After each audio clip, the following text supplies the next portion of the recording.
আহি আছোঁ ল'ৰাৰ চাইকেল নিবলৈ মানে চাইকেলখন ভাল কৰিব দিছিলোঁ আৰু যিহেতু হাজবেণ্ড ঘৰত নাই সেইটো কাৰণে মই আহিছোঁ আৰু ইফালে সেই দুটা গৈ আছে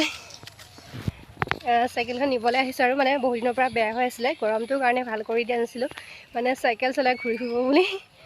এতিয়া মানে স্কুলো যিহেতু খুলিছে আজিৰ পৰা চাইকেলৰ দৰকাৰ হ'ব সেইকাৰণে ভাবিলোঁ চাইকেলখন ভাল কৰি লৈ আহোঁ ভাল কৰিব একচুৱেলি কালিয়ে দিলে কিন্তু মানে আজি নিবলৈহে আহিছোঁ আৰু সেয়াই ইফালে আমি চাইকেল আনিলোঁগৈ আৰু চাইকেল পাই ল'ৰাই মানে আমাক এৰিলে আমি দুইজনী এতিয়া আহি আছোঁ খোজকাঢ়ি আৰু এইফালে দেখিছে গ'ল আগলৈ আকৌ ঘূৰি আহিছে আমাৰ ওচৰলৈ কি যে হ'ব বাৰু দেই আচলতে কেইবাদিনো মানে 1 মাহ 2 মাহ মানেই হ'ল আৰু চাইকেলখন বেয়া হৈ থকা ভাল কৰি দিয়াহে নাছিলোঁ মানে বেছিকৈ ঘূৰি ফুৰে যে সেইটো কাৰণে এইফালে আকৌ আহি আমাৰ ওচৰ পালেহি চব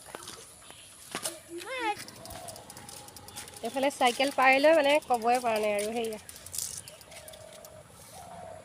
এইফালে চোৱা আকৌ আজিৰ পৰা আকৌ ব্যস্ত হৈ গ'লোঁ যিহেতু স্কুল খুলিলে আৰু ভিডিঅ' দিবলৈ নোৱাৰিম আৰু চাগে সময় যিহেতু নাই সেই আৰু এইকেইদিনো দিবই পৰা নাই সেইবাবে আজি অকণমান সময় পাই ভাবিলোঁ ভিডিঅ' এটাকে কৰোঁ আৰু আপোনালোককো দেখাওঁ বাই বাই